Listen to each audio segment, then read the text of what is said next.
Hello students, welcome back. आज मैं आपको पढ़ाने वाली हूँ एडेप्टेशन। पहले वीडियो में मैंने आपको कराया था कि how organism responses to the abiotic conditions. तो आज का टॉपिक बहुत इंटरेस्टिंग है, एडेप्टेशन। देखो, सबसे पहली बात कि if will not change ourselves we won't be able to survive. Adaptation क्या है? सिंपल एक चेंज है। तो हमारा टॉपिक है आज का क्या? एडाप्टेशन, एडाप्टेशंस, जिसको आप क्या कहते हैं? चेंजेस कहते हैं। ठीक है, देखो, to cope up with the extreme conditions of environment. Environment की एक्सट्रीम कंडीशंस को कोप अप करने के लिए ऑर्गेनिज्म क्या करते हैं? डिफरेंट चेंजेस करते हैं बॉडी में। उनको हम क्या कहते हैं? Adaptation. So we adjust ourselves according to the environment. तो एडेप्टेशन की एक प्रॉपर डेफिनेशन अगर आप याद करना चाहें तो क्या कहेंगे हम? Adaptation is any attribute of a population और ऑफ एन ऑर्गेनिज्म। किस लिए?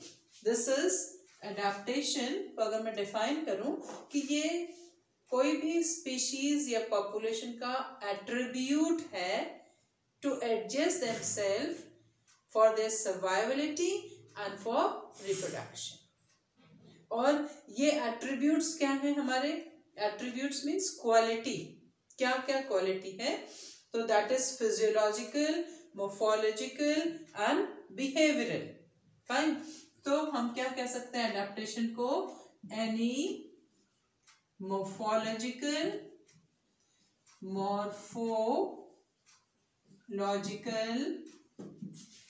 फिजियोलॉजिकल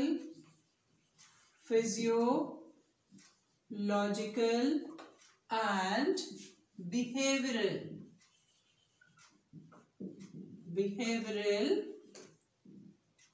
इसको कर देते हैं ठीक से। Behavioural change in the organism. कौन सा? Morphological, physiological and behavioural attributes. किसके लिए? दिस बिहेवियरल चेंजेस फॉर, किसके लिए? For survival and reproduction. This is called an adaptation. ठीक है, इसका पूरा लैंग्वेज आप एनसीईआरटी की बुक से लर्न कर लेना, लेकिन मैंने इसका आपको मीनिंग बता दिया। एडेप्टेशन का मतलब क्या है? Any attribute of organism and these attributes are, ये कौन सी प्रॉपर्टी चेंज कर रहा है अपनी? मोर्फोलॉजिकल, फिजियोलॉजिकल या कोई बिहेवियर में चेंज आ गया तो उसको किस चीज के लिए? To survive in that environment and after survivality they do what? Reproduce. Fine. चलिए, अब हम कुछ इसके क्या पढ़ते हैं? एग्जाम्पल पढ़ते हैं। First will study physiological. मैं आपको बताती रहूंगी कि कौन सा फिजियोलॉजिकल चेंज है, कौन सा मोर्फोलॉजिकल चेंज है। Now let's see a physiological change. अब नॉर्थ अमेरिकन डेजर्ट में अगर आप देखो तो there is a kangaroo rat. ठीक है, so you have kangaroo rat. This is kangaroo rat in the desert of North America. कहाँ पे? डेजर्ट ऑफ नॉर्थ अमेरिका में। ठीक है, North America. How do they survive under such stressful condition? सबसे पहले तो ये जानो उसकी बॉडी में क्या क्या चेंजेस आते हैं। How do they survive under such stressful condition? What changes are observed in the kangaroo rat whose habitat is what? The desert of what? North America. तो सबसे पहला चेंज क्या है? They can survive without water for a long period of time. they take very less amount of water, they can survive without water चलो मैंने ऐसे लिख दिया, without water for long period, they hardly drink any amount of water. Number 1. Number 2 is, तो वो water की scarcity को कैसे पूरा करते हैं? देखो आपको पता है बॉडी में ग्लूकोज मेटाबॉलिज्म होता है तो भी वाटर प्रोड्यूस होता है, फैट मेटाबॉलिज्म होगा तो भी वाटर प्रोड्यूस होता है। तो इनकी बॉडी में फैट ऑक्सीडेशन से जो भी वाटर प्रोड्यूस होता है इट इज यूटिलाइज्ड, वो उसको क्या करते हैं, यूटिलाइज करते हैं फॉर बॉडीज मेटाबॉलिज्म। नंबर 2, जैसे हमारी बॉडी में फैट मेटाबॉलिज्म हुआ, ग्लूकोज मेटाबॉलिज्म हुआ, वाटर प्रोड्यूस हुआ, आपको पता है रिएक्शंस आपने पढ़ी हैं, तो वाटर एक्सक्रीट कर देते हैं, लेकिन ये अपना वाटर एक्सक्रीट नहीं करते, ठीक है। Then the C part, the urine is very concentrated. ये क्या है, इनका यूरिन जो है इज हाईली कंसंट्रेटेड, इनका यूरिन जो है वो क्या है, कंसंट्रेट होता है। The urine is highly concentrated. So there are 3 mechanism, ये 3 physiological changes हैं किसकी बॉडी में, कैंगरू रैट की बॉडी में। What for what to adapt itself under water scarcity. Water scarcity से बचने के लिए देखो कैसे उसने अपनी फिजियोलॉजी को चेंज कर दिया। That was number 1 example. Second example, जो डेजर्ट प्लांट है वो क्या करते हैं, उनकी फिजियोलॉजी में क्या चेंज होती है। ये तो हमने बात करी किसकी, एनिमल की, ठीक है, the one which was in the desert. Let me talk about desert plant. ये आपको बहुत अच्छे से आता होगा, और अगर आपको नहीं आता है तो आप इसको रिवाइज कर लीजिए। This question is important for NEET exam. So how do desert plant cope up with the water stress? What physiology changes in their body in case of what? This is desert plants, ठीक है। Desert plant में क्या physiological changes आएंगे? This is physiological adaptation. Fine. Number 1 is, इसको तो आप morphology भी कह सकते हो, that's skin of leaf and the stem. They have a thick layer of, there is a thick layer of cuticle, waxy cuticle जो है, you are all aware of this, कि cuticle is made up of a waxy substance which is called cutin. तो ये जो layer है मोटी, जिससे कि they have what? Less water loss through transpiration. Secondly, their stomata, जितने भी आपके succulent plant है, नेरियम इसका सबसे बेस्ट एग्जाम्पल है, they have sunken stomata. उनके stomata क्या है? Sunken. Sunken means this is the surface of the leaf, ठीक है, and the leaf surface is what, this is what, stomata, and you can see that there is a kind of depression, and here you have such thread like structure. They have deep seated stomata, so the water loss is less, stomatas are not exposed. Then they have which mechanism? They have cam का मतलब समझते हैं आप, that is cam, आपने पढ़ा होगा class 11th में, crassulacean acid metabolism. They follow which pathway? CAM, for photosynthesis. I hope you all understand CAM, that Their stomata remain open during the night time and closed during the day time. और वो अपनी carbon dioxide को malic acid की form में store करके रखते हैं। जब रात को स्टोमेटा ओपन करता है तो मैलिक एसिड जो है वो फॉर्म होती है और मैलिक एसिड स्टोर रहती है। डे टाइम में जब फोटोसिंथेसिस होगा तो मैलिक एसिड में डीकार्बोक्सिलेशन हो जाएगा एंड फोटोसिंथेसिस वो डे टाइम में करेंगे, लेकिन कार्बन डाइऑक्साइड का स्टोरेज उन्होंने रात को कर लिया, जिससे कि स्टोमेटा दिन में आराम से क्लोज रहेंगे। बिकॉज स्टोमेटा ओपन होंगे तो ट्रांसपिरेशन ज्यादा होगा, वाटर स्कैरसिटी को मेंटेन नहीं कर पाएंगे। फाइन। अदर देन दिस, उनका जो स्टेम होता है, stem is what? Thick fleshy, thick fleshy, और क्या होता है? वाटर स्टोर करता है। यहाँ पे स्टेम क्या करता है? वाटर स्टोर, जिसकी वजह से क्या होता है? वो फ्लैशी, ठीक है, it's store, stem is thick fleshy, और जो लीव्स हैं वो किस फॉर्म में आ जाती हैं? किसकी फॉर्म में? स्पाइन की फॉर्म में आ जाती हैं। फिर ठीक है, so you have understood all this कि what happen that desert plant change this physiology by having sunken stomata, by following CAM metabolism for photosynthesis. Stems start doing photosynthesis instead of leaf. Leaf changes into spines. ये क्या है?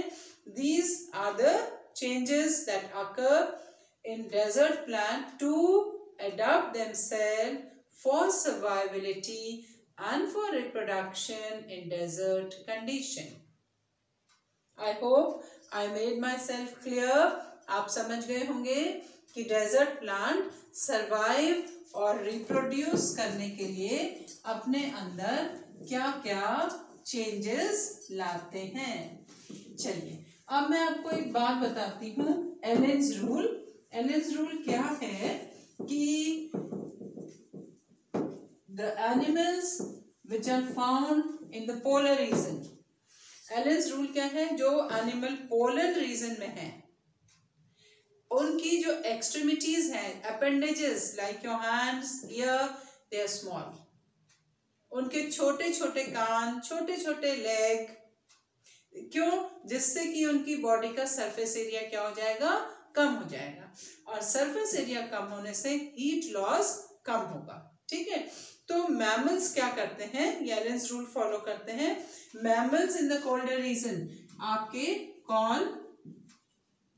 Mammals in the colder, mammals in the colder region, colder region, ठंडी जगह में mammals क्या करते हैं? They according to the Allen's rule, Allen's rule है। और एक और आपको पता होगा कि जो डार्क पीपल्स होते हैं, they are found near the equator, क्योंकि सन की रेज वहां पे इतनी ज्यादा होती हैं तो स्किन के प्रोटेक्शन के लिए दे नीड मोर मेलानिन। ऐसे ही एलेन्स रूल के अकॉर्डिंग क्या है? This is this animal with a small size, जो छोटे एनिमल होते हैं, small size animal, small size animals क्या है? They have short limbs and there very short ears. उनके जो लिम्स होते हैं, they have short limbs and ear, so that the surface area is what? Reduced. तो जिससे क्या हुआ? इनका बॉडी का surface area get reduced, surface area get reduced, and there will be less heat loss. ठीक है, and this is according to Allen's rule. किसका rule है ये? Allen's rule. ठीक है, कि less is the extremities of the body, less will be the surface area as compared to its volume, and less will be the heat loss. चलो अब हम एक और बात करते हैं। ये स्मॉल साइज की हमने बात करी। अब सील तो बड़ी साइज की है, उसके स्किन के नीचे क्या है भाई? इंसुलेशन। क्या? Too much of the fat is present. What is present on the surface? There is a thick layer of fat. What is present on the surface of the skin? Thick layer of fat which is called, जिसको आप याद कर लेना, आपकी NCERT की book में ये spelling लिखी है। This is blubber.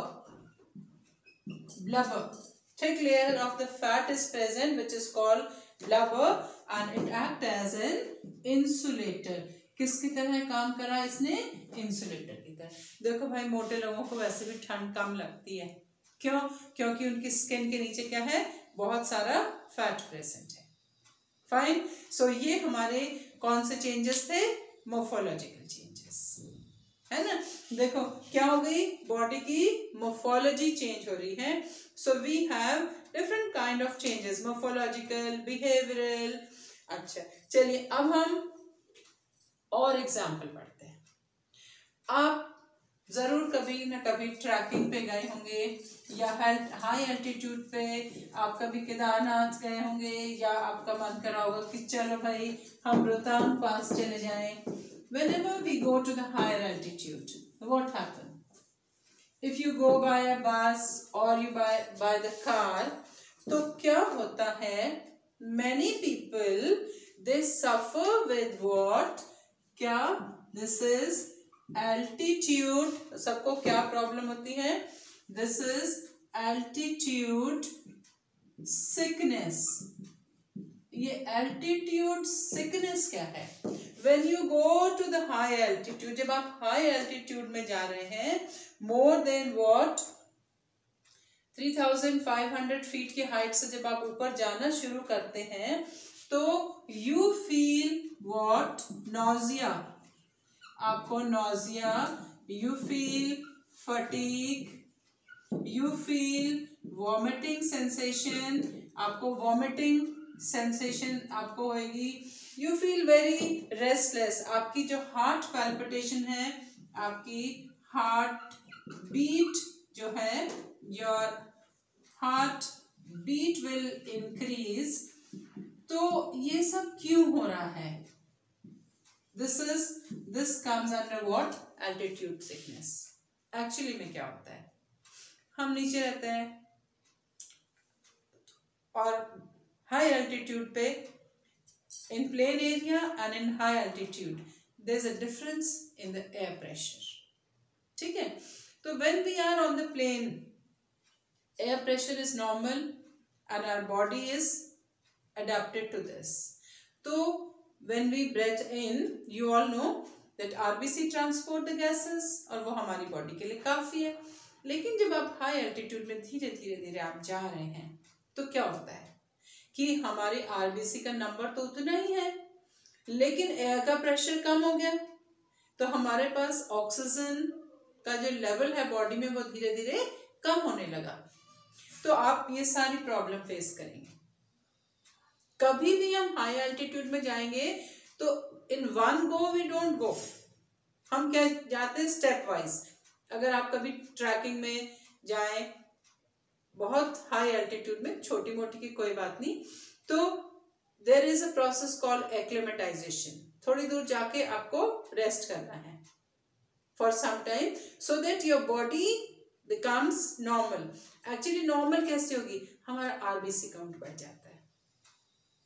Then RBC count बढ़ेगा तो your breathing will be fine. What is this? तो इसमें क्या है हमारा कि आपका this totally depend upon RBC, this depends upon RBC count और you can say haemoglobin percentage. ठीक है? So when you reach to the height, जैसे आपको रास्ते में इतनी सारी परेशानी हो रही है, लेकिन जब आप इस हाइट पे पहुंच गए, आपने यहाँ से जाना शुरू करा तो आपको ये सारी प्रॉब्लम हो रही है। जब आप यहाँ पे पहुंच गए then you stop experiencing all this. Your body's physiology keep on changing, और आप हाइट में पहुंच गए तो आपका आरबीसी काउंट बढ़ गया और आपका एनर्जी लेवल नॉर्मल हो गया। ठीक है, तो this is also one very good example of physiological changes for adaptation. This we can experience ourselves, ये हम खुद इसको क्या कर सकते हैं, एक्सपीरियंस कर सकते हैं। ठीक है, तो वैसे भी आपने देखा होगा those people, those who are from Kashmir or from Shimla, they are very fair, they look red because the RBC count is always more as compared to those who lives in the plain areas, है ना। उसका reason यही है कि pressure की वजह से हमें ऑक्सीजन की अवेलेबिलिटी के लिए you have more number of RBC. ठीक है, देखो जो बहुत सारी tribes, many tribes, those who lives in the high altitudes, जो आपकी ट्राइब्स हैं, those who lives in the high altitude, they have more percentage of hemoglobin.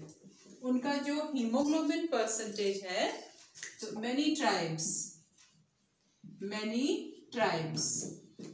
ठीक है, their HB percentage is higher, उनका हीमोग्लोबिन परसेंटेज हायर होता है as compared to the people living in plain areas, जो plain areas में रहते हैं उससे ज्यादा इनका परसेंटेज हीमोग्लोबिन होता है। ठीक है, देखो अब हम next, this was one example. The next example is for normal physiology of our body. हमारी बॉडी के लिए नॉर्मल फिजियोलॉजी कौन सी टेम्परेचर में होती है? Our body temperature, normal temperature is 98.4 degree Fahrenheit, और I should say 37 degree Celsius. ठीक है, for human being normal physiology, human being में, in human normal physiology, this is normal physiology occur at 37 degree Celsius. हमारे जितने भी enzyme हैं they act at this temperature and our physiology goes normal. But what about Archibacteria? Thermus aquaticus आपने पढ़ा है ना, जो कि पीसीआर रिएक्शन में यूज हुआ था। तो जो आपके आर्चीबैक्टीरिया हैं, ये कौन से बैक्टीरिया आपके? This is archaebacteria, those who are found in the thermal vents. Thermal vents में मिलते हैं जहां पे टेम्परेचर 100 डिग्री सी है, थर्मल वेंट्स में। So they produce a special kind of a enzyme. जो उनके एंजाइम्स होते हैं वो क्या होते हैं?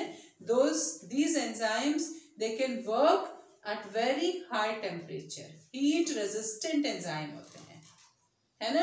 आपने पीसीआर रिएक्शन में पढ़ा है, reaction is carried out at 92 degree Celsius. So you have an enzyme, what? Thermus aquaticus. Thermus aquaticus is a bacteria from where you get the enzyme Taq polymerase. Taq name is derived from Thermus aquaticus. तो वहां पे जो उनके enzymes होते हैं they are thermostable enzyme. ये enzyme जो है they are stable at very high temperature. Fine, okay. Now you talk about the fishes, those who live below sub zero.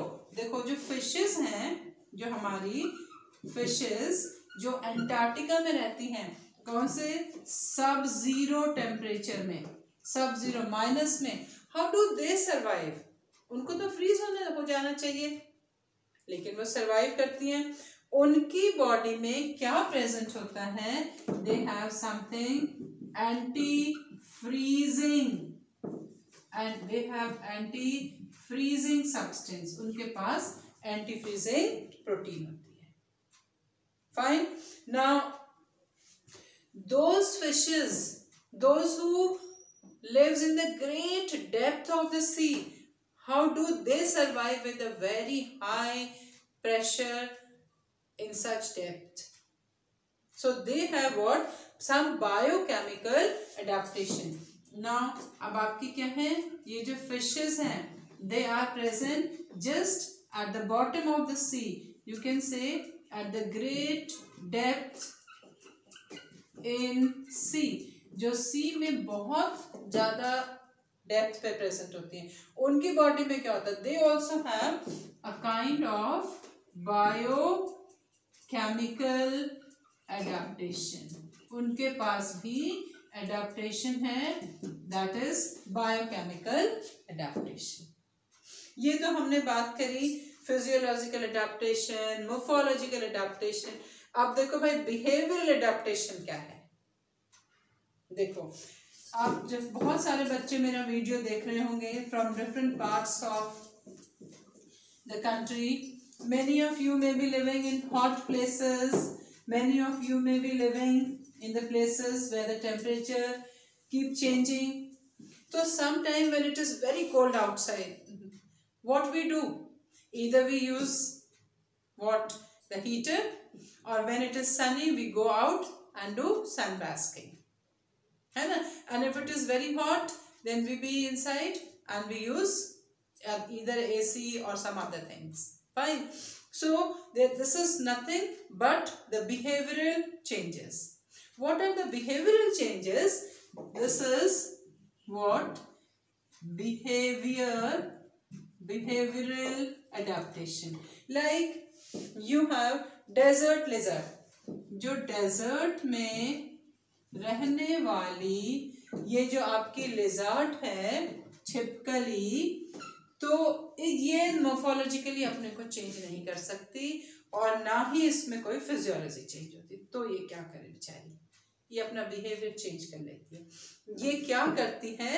This lack physiological adaptation. Physiological adaptation इसकी body में नहीं हो सकता. तो इसमें क्या होगा?